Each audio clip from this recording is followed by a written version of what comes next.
Hello everyone, आज के इस वीडियो में हम पढ़ने वाले हैं क्लास 12 फिजिक्स का बहुत ही इंपॉर्टेंट टॉपिक जो है वैद्युत द्विध्रुव के कारण अच्छी स्थिति में वैद्युत क्षेत्र की तीव्रता। अब इसमें मतलब अच्छी स्थिति पर वैद्युत क्षेत्र की तीव्रता की हमें गणना करनी है। तो ये बहुत ही इंपॉर्टेंट वेरी इंपॉर्टेंट ये डेरिवेशन है जिसको आपको तैयार करके ही जाना है। परंतु मैं जानता हूं कि बहुत से ऐसे स्टूडेंट होंगे जिनको डेरिवेशन समझ में नहीं आता, उन चाहते हैं कि कैसे डेरिवेशन होता है, हमें भी सीखना है। तो मैं आपको विश्वास दिलाता हूं, यदि आपको भी डेरिवेशन समझ में नहीं आता है तो आप इस वीडियो में बने रहिए, आपको बहुत ही आसानी तरीके से आपको डेरिवेशन समझ में आएगा। तो चलिए हम समझते हैं। तो यहाँ पे अच्छी स्थिति पर वैद्युत क्षेत्र की तीव्रता की गणना करना है। तो सबसे पहले तो आपको यहाँ पे एक मैं फिगर बना रहा हूँ, उसको आपको ध्यान से समझना है और उसी को अपने शब्दों में सबसे पहले लिखना है। तो सबसे पहले मैं यहाँ पे एक फिगर बना दे रहा हूँ, ध्यान से समझेंगे। यहाँ पे मैं एक बिंदु ले रहा हूँ, यहाँ पे दो बिंदु में ले रहा हूँ। देखिएगा यहाँ पे मैंने थोड़ा सा और मैं पास कर ले रहा हूँ। यहाँ पे हमने दो बिंदु लिया, ए बिंदु है, एक ए बिंदु और एक बी बिंदु, ठीक है। दो हमने बिंदु लिया, एक ए और एक बी, ठीक है। ए जो बिंदु है इसको बी बिंदु से हम मिला देते हैं। थोड़ा सा मैं फिगर, ठीक है। अब थोड़ा सा स्ट्रेट लाइन है, तो यहाँ पे ए और दो बी, दो हमने बिंदु लिया। ए पर हमने क्या कर दिया, प्लस क्यू आवेश लिया, और जो बी बिंदु है इस पर माइनस क्यू आवेश लिया, ठीक है। इन दोनों ए और बी के बीच की जो दूरी है उसको याद रखेंगे। इनकी बीच की जो दूरी है वो क्या है, 2L है। इस बात को आपको याद रखना है। और ए और बी के बीच एक उदासीन बिंदु होता है जो है O। उदासीन बिंदु का मतलब होता है जहां पर इन दोनों आवेशों का मान यहाँ पे शून्य होगा, ठीक है। तो ये उदासीन बिंदु है। अब उदासीन बिंदु से R दूरी पर, उदासीन बिंदु से R दूरी पर एक क्या होता है, बिंदु P होता है। इसको यदि हम आगे बढ़ाते हैं तो इसे ही तो हम अच्छी स्थिति कहते हैं ना। तो यदि हम इसको आगे बढ़ाते हैं तो उदासीन बिंदु से R दूरी पर एक बिंदु होता है जो होता है P, और इस बिंदु पर एकांक धनावेश उपस्थित होता है, ठीक है। तो यदि यहाँ पर एकांक धनावेश उपस्थित है, एकांक धनावेश या परीक्षण आवेश भी कहते हैं, यहाँ पे उपस्थित है, तो ये प्लस है और ये माइनस है। तो ये वाला माइनस वाला जो क्या है आवेश है, ये इसको अपनी ओर आकर्षित करेगा। तो आकर्षण करने में क्या होगा, वैद्युत क्षेत्र की तीव्रता यहाँ पे प्राप्त होगी। मतलब माइनस क्यू आवेश के कारण उत्पन्न वैद्युत क्षेत्र की तीव्रता ये है, ठीक है, ई माइनस क्यू। अब देखिए ये प्लस है और ये भी प्लस है, तो ये वाला आवेश इसको प्रतिकर्षित करेगा, ठीक है। क्या करेगा, इसको प्रतिकर्षित करेगा कि नहीं। थोड़ा सा मैं इसको आगे बढ़ा दे रहा हूँ। तो ये वाला आवेश इस आवेश को क्या करेगा, प्रतिकर्षित करेगा। तो ये प्रतिकर्षित करने का चिन्ह है, और कौन कर रहा है, तो ई प्लस क्यू ना, प्लस क्यू कर रहा है, तो हमने ई प्लस क्यू लिख दिया। तो इतनी बात आप समझ गए हैं कि हमने क्या बताया है, इसी को अपने शब्दों में एक्सप्लेन करना है। आप लिखेंगे, सबसे पहले ध्यान से सुनेंगे, आप लिखेंगे माना दो बिंदु ए व बी है तथा ए पर प्लस क्यू आवेश, बी पर माइनस क्यू आवेश है, तथा इन दोनों बिंदुओं के बीच की दूरी 2L है, तथा इन दोनों बिंदुओं के बीच एक उदासीन बिंदु O है जिससे R दूरी पर एक बिंदु P है जिस पर एकांक धनावेश उपस्थित होता है या उपस्थित है। तब बिंदु P पर उत्पन्न वैद्युत क्षेत्र की तीव्रता की गणना करनी है। इतनी बात आपको अपने शब्दों में एक्सप्लेन करना है। आप इतनी बात कह देंगे कि नहीं कह देंगे, एक बार और सुनिए और ध्यान से समझिएगा। क्योंकि देखिए आपको रट्टा नहीं मारना है, रट्टा मारेंगे आपको कभी भी याद नहीं होगा, डेरिवेशन समझ में नहीं आएगा। और डेरिवेशन समझना है तो इस फिगर को आपको समझना होगा, इसलिए मैं थोड़ा सा यहाँ पे समय दे रहा हूँ। तो आप एक बार और सुनिए और इसको अपने शब्दों में ही एक्सप्लेन करना है। आप क्या कहेंगे, माना दो बिंदु ए व बी है तथा ए पर प्लस क्यू आवेश, बी पर माइनस क्यू आवेश है, तथा दोनों बिंदुओं के बीच की दूरी 2L है, तथा इन दोनों बिंदुओं के बीच एक उदासीन बिंदु O है जिससे R दूरी पर एक बिंदु P है जिस पर एकांक धनावेश उपस्थित है, तथा बिंदु P पर वैद्युत क्षेत्र की तीव्रता की गणना करनी है।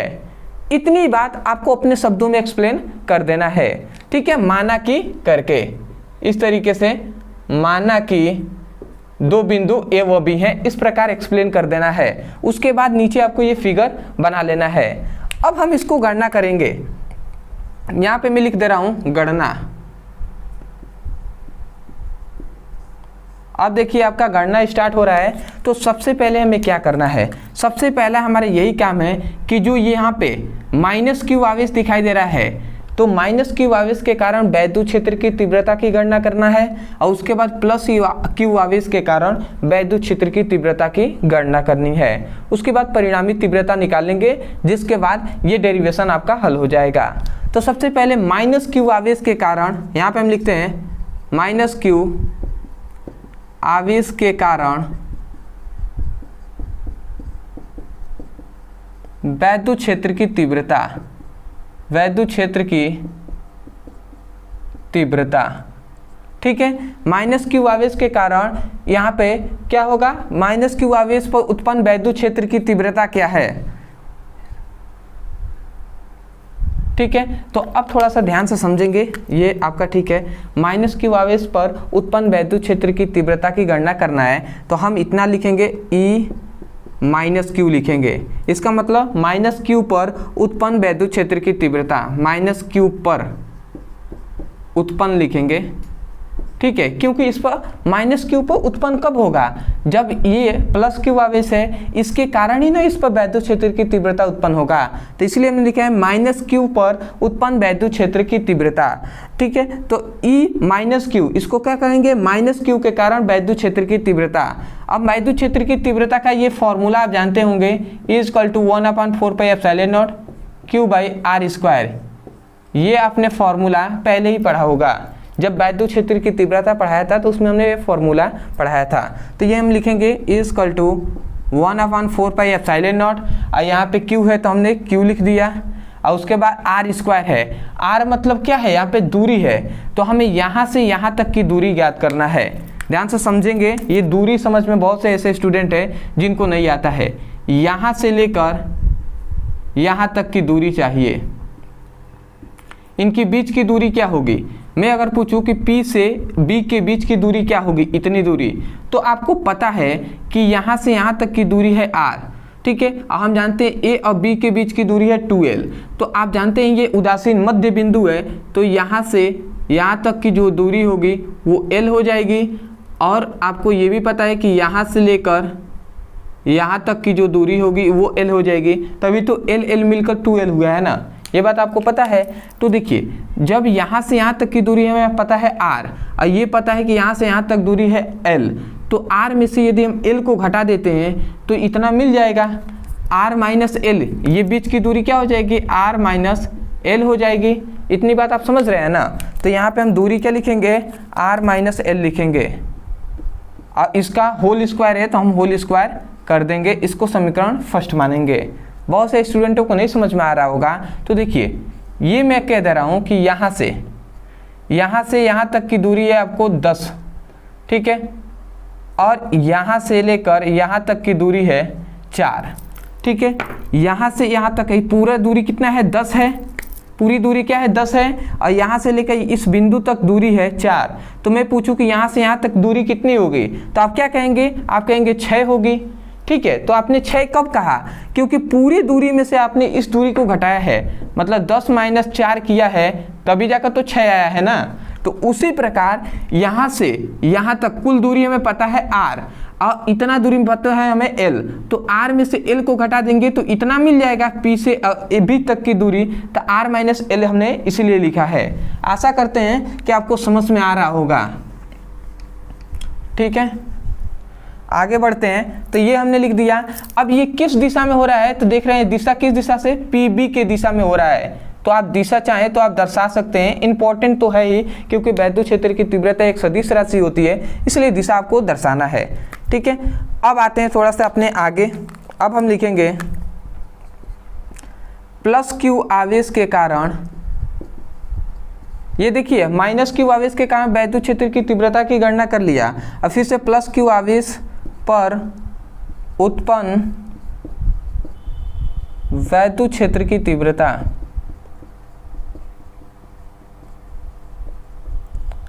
अब फिर से हम क्या लिखेंगे, E plus q equal to 1/4πε0 और उसके बाद Q अब बाई R प्लस L। अब यहाँ से यहाँ तक हमें दूरी चाहिए, तो यहाँ से यहाँ तक पता है R और यहाँ से यहाँ तक पता है L, तो R प्लस L कर देंगे तो P से लेकर Q तक की दूरी निकल जाएगी, तो R प्लस L कर देंगे और इसका होल स्क्वायर कर देंगे और यहाँ पे हम इसको समीकरण सेकेंड कर देंगे। और दिशा आप देख रहे हैं तो इस दिशा में है, मतलब A से P की दिशा में, ये दिशा देख रहे हैं ना, इस दिशा में है, तो हम दिशा क्या दिखाएंगे, A से P की दिशा में है, तो इतना आपने लिख देना है।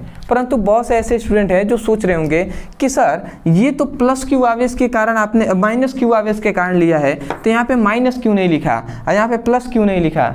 ठीक है, तो चलिए प्लस का तो कोई मतलब नहीं है नहीं लिखने का, परंतु यहाँ पे तो माइनस लिखना चाहिए ना, ऐसा आप सोच रहे होंगे। तो देखिए यहाँ पे हम केवल परिणाम लेकर चल रहे हैं, ना कि आवेश को लेकर चला जा रहा है। ठीक है, तो इतनी बातों को आपको इतना समझना आना चाहिए आपको कि यहाँ पे परिणाम को ही लेकर चला जा रहा है, तो परिमाण को ही लेकर आप यहाँ पे चल रहे हैं। तो यहाँ पे हमने इतना कर दिया, तो देखिए यहाँ पे प्लस क्यू माइनस क्यू के कारण वैद्युत क्षेत्र की तीव्रता, यहाँ पे प्लस क्यू के कारण वैद्युत क्षेत्र की तीव्रता की गणना कर लिया है।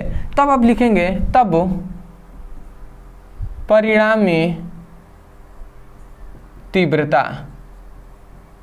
अब हमें परिणामी तीव्रता ज्ञात करना है, तो परिणामी तीव्रता कब ज्ञात होगी, तो परिणामी तीव्रता का ये फॉर्मूला है जो है E equal to E minus Q और माइनस E प्लस क्यू।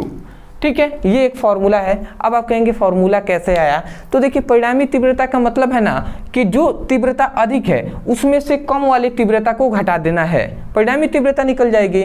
तो देखिए हमने क्या किया है, यहाँ पे E equal to E minus Q minus E plus Q. तो आप कहेंगे कि सर आपको कैसे पता कि ये वाली तीव्रता अधिक है और ये वाली कम है, क्योंकि अधिक में से ही तो कम को घटाना है ना। तो ये वाली तीव्रता आपको कैसे पता है कि अधिक है, क्योंकि अधिक इसलिए है क्योंकि हम एक फॉर्मूला जानते हैं E equal to F by Q, ये वैद्युत क्षेत्र की तीव्रता का ही फॉर्मूला है। और यहाँ से हमें पता है कि जो E होता है ना वो F के बराबर होता है, मतलब जहाँ पे बल अधिक होगा वहाँ वैद्युत क्षेत्र की तीव्रता ही अधिक होगी, ये बात हमें पता है। और हम जानते हैं कि यहाँ पे प्लस क्यू आवेश है और यहाँ पे माइनस क्यू आवेश है और इनकी बीच की दूरी है कम, और जब बीच की दूरी कम होती है तो वहाँ पे बल अधिक लगेगा, और यहाँ के बीच की दूरी इनसे क्या है, अधिक है। तो दूरी यदि अधिक है तो यहाँ पे बल कम लगेगा, और जब भैया बल कम लगेगा, जब बल ही कम लगेगा तो वैद्युत क्षेत्र की तीव्रता भी कम होगी। और यहाँ पे देख रहे हैं तो बल ज़्यादा लग रहा है, तो जब बल ज़्यादा लगेगा तो यहाँ पे वैद्युत क्षेत्र की तीव्रता भी अधिक होगी। इसलिए हमें पता चला कि माइनस क्यू आवेश पर वैद्युत क्षेत्र की जो तीव्रता है वो अधिक है। ठीक है, तो इसलिए अधिक में से हमने कम को घटाया है। आशा करते हैं कि आपको समझ में आ रहा है। थोड़ा सा देखिए, हम डेरिवेशन चाहते तो आपको जल्द से जल्द बता देते, परंतु हम डीप में डिस्कस इसलिए कर रहे हैं क्योंकि आपको समझ में आए कि वास्तव में हो क्या रहा है। ठीक है, क्योंकि डेरिवेशन केवल ये नहीं याद कर लेना कि स्टेप बाय स्टेप ये होगा, उससे नहीं होने वाला। आपको समझ में भी आना चाहिए कि वास्तव में क्या हो रहा है।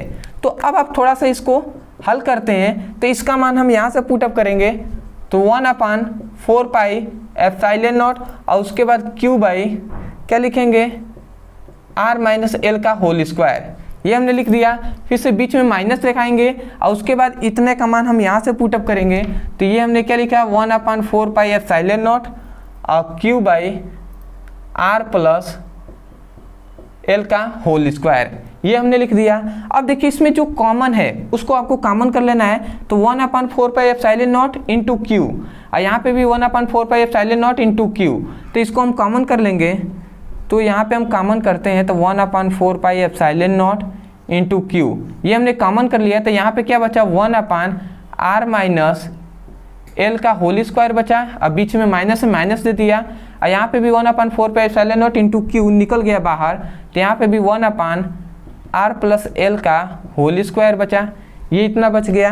अब थोड़ा सा आपको और भी थोड़ा ध्यान देने की ज़रूरत है, यहाँ पे कैलकुलेशन होगा, थोड़ा सा आप समझिएगा। यहाँ पे कैलकुलेट जब करते हैं तो बहुत से ऐसे स्टूडेंट हैं जिनको समझ में नहीं आता। अब देखिए इसको कैलकुलेशन, जब आप इसको कैलकुलेट करेंगे ना तो आपको ध्यान से समझना है। यहाँ पे देखिए इसको कैलकुलेट करने का बहुत सारा तरीका है, जो शॉर्ट है वो मैं आपको बता दे रहा हूँ। यहाँ पे r माइनस एल और यहाँ पे r प्लस एल, स्क्वायर को अगर आप भूल जाते हैं थोड़ी देर के लिए तो आपके एक फार्मूला, ये फार्मूला आपको पता होगा कि ए स्क्वायर माइनस बी स्क्वायर, ए स्क्वायर माइनस बी स्क्वायर का फार्मूला है कि ए प्लस बी इंटू ए माइनस बी, ये फार्मूला आपको पता है।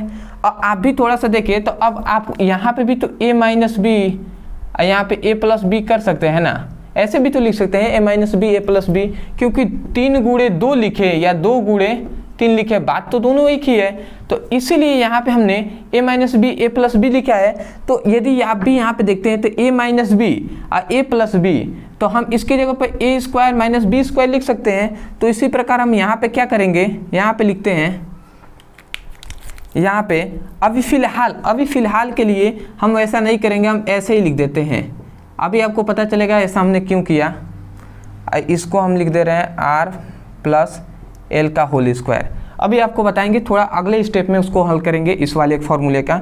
इससे ये वाला कैंसिल हो जाएगा, तो ये वाला जाकर 1 में गुणा कराएगा, तो यहाँ पे r प्लस एल का होल स्क्वायर हो जाएगा, बीच में माइनस है माइनस दे दिया।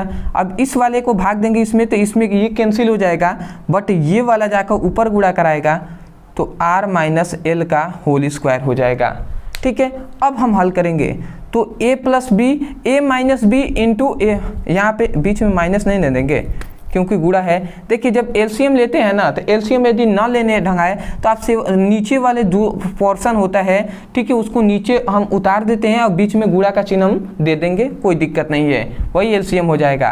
तो ऐसे ही हमने गुणा का चिन्ह देकर एलसीएम निकाल दिया। तो गुणा तो बिंदु भी आप दे सकते हैं, कोई दिक्कत नहीं है। तो देखिए a माइनस बी और a प्लस बी, तो हम a square plus B square लिख सकते हैं। तो वही हम यहाँ पे लिखेंगे e equal to 1/4 pi epsilon not Q. यहाँ पे हम लिखते हैं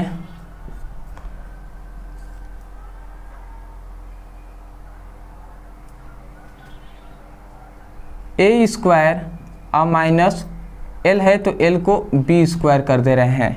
ठीक है, a square minus B square, तो a की जगह पर r का स्क्वायर और b की जगह पर l का स्क्वायर।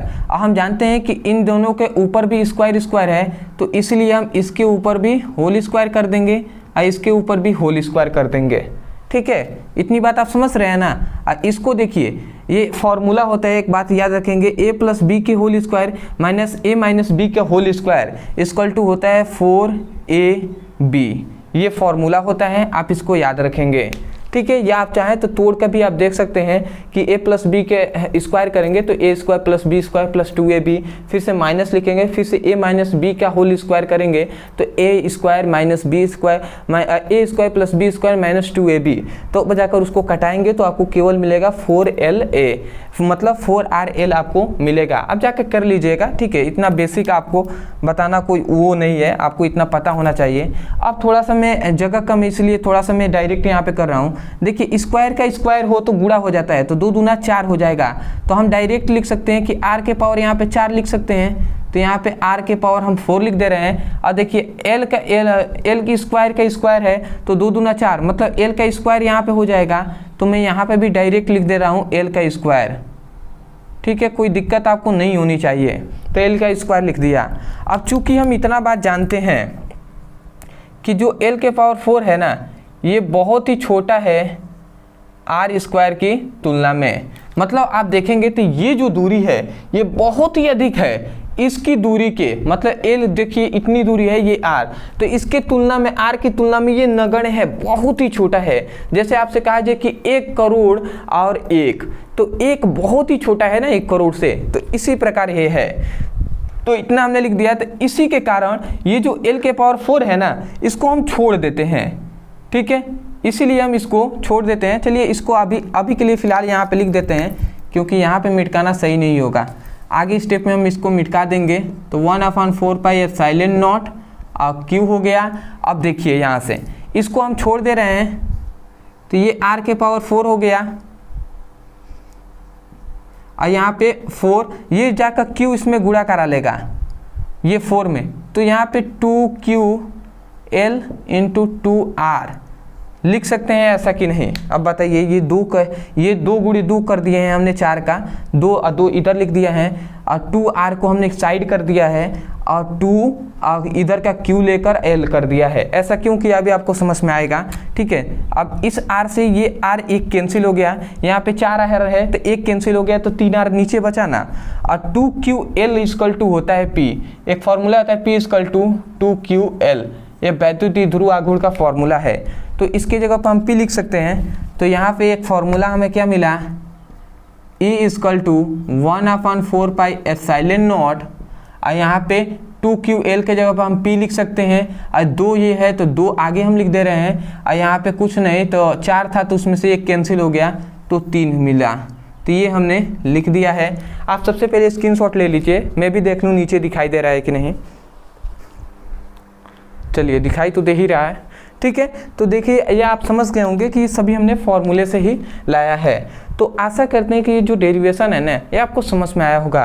यहाँ पे केवल कैलकुलेट हुआ है, ठीक है। आपको क्या करना है, सबसे पहले फिगर को समझकर आप माइनस क्यू आवेश के कारण वैद्युत क्षेत्र की तीव्रता की गणना करना है, फिर से प्लस क्यू आवेश के कारण, और उसके बाद परिणामी तीव्रता आपको निकाल देना है। परिणामी तीव्रता के लिए आपको पता है माइनस क्यू में से प्लस क्यू को घटा देंगे, और ये केवल गुणा भाग हुआ है, यहाँ पे फॉर्मूले की यूज हुआ है, ठीक है। तो ये बेसिक है, आशा करते हैं कि आपको समझ में आ गया होगा, और इसी प्रकार आपको डेरिवेशन समझना चाहिए। और बहुत ही अच्छे तरीके से यदि आपको समझ में आया है तो हमें एक बार जरूर कमेंट सेक्शन में बताइएगा कि वास्तव में आपको ये वीडियो कैसा लगा। और दूसरी बात, यदि आप भी क्लास 12 का फिजिक्स और केमिस्ट्री का अच्छे से पढ़ाई करना चाहते हैं, बहुत ही आसानी तरीके से तैयारी करना चाहते हैं, और आप भी चाहते हैं कि बोर्ड एग्जाम में अच्छे नंबर से पास होके आपके माता पिता खुश हो, तो आप जाइए, हमारे मेन चैनल है जो है ब्रदर सर, तो उस पर जाइए, और वहाँ पे हम सीरियस होकर पूरा फिजिक्स की, केमिस्ट्री की और अदर विषय की भी तैयारी हम करा रहे हैं। सभी इंपॉर्टेंट क्वेश्चन की पढ़ाई कराया जा रहा है, जितने भी आपके न्यूमेरिकल हैं वो सब कराया जा रहा है। तो आप जाइए वहाँ से उसकी पढ़ाई कीजिए, ठीक है। तो उस चैनल से जाकर जरूर ज्वाइन कीजिएगा हमारे चैनल से, और उसके बाद आगे आप पढ़ाई करते रहिए रेगुलर। आपके लिए तो हमने इतना भी किया है कि नीचे दिए गए नंबर पर आप मैसेज करेंगे, आपको प्लेलिस्ट मिल जाएगा, वहां से उस लिंक पे क्लिक करेंगे तो सभी वीडियो आपको मिलेंगे फिजिक्स केमिस्ट्री की, तो वहां से पढ़ाई कर सकते हैं। परंतु बहुत से ऐसे स्टूडेंट हैं जो हमारे पास मैसेज कर रहे थे कि सर नोट्स के लिए, कि फिजिक्स का आप पढ़ाई करा रहे हैं बट आप नोट्स का भी अवेलेबल करा रहे हैं। तो मैं आपको बता दूं कि आपके लिए notes with my hand writing, मेरे द्वारा ही आपका नोट्स पूरा बनाया गया है। मैंने स्वयं नोट्स बनाया है आपका 14 चैप्टरों का। तो यदि आप चाहें तो फिजिक्स के पूरे 14 चैप्टर का नोट्स आप ले सकते हैं ओनली 69 रुपये में। ओनली कितने हैं? ओनली आपको 69 रुपये में पूरे 14 चैप्टरों का नोट्स दिया जा रहा है। तो आप चाहें तो आप नोट्स को ले भी सकते हैं, ठीक है। इसी नीचे दिए गए नंबर पे आप मैसेज कीजिए और वहां से नोट्स आप प्राप्त कर सकते हैं। यदि आपको चाहे तो आपके पास पैसे नहीं है तो कोई दिक्कत नहीं है, आपके लिए सभी वीडियो अवेलेबल कराया जा रहा है। आप एक बार पढ़िए और उसके बाद इसमें नोट्स बनाने की जरूरत है, आप टोटल देख के आप लिख सकते ही हैं। तो इस प्रकार आप नोट्स भी बनाइए। तो आशा करते हैं आप समझ गए होंगे। तो चलिए दोस्तों, आज के लिए इतना ही, मिलते हैं एक बेहतरीन टॉपिक के साथ। तब तक के लिए धन्यवाद। जय हिंद, जय भारत।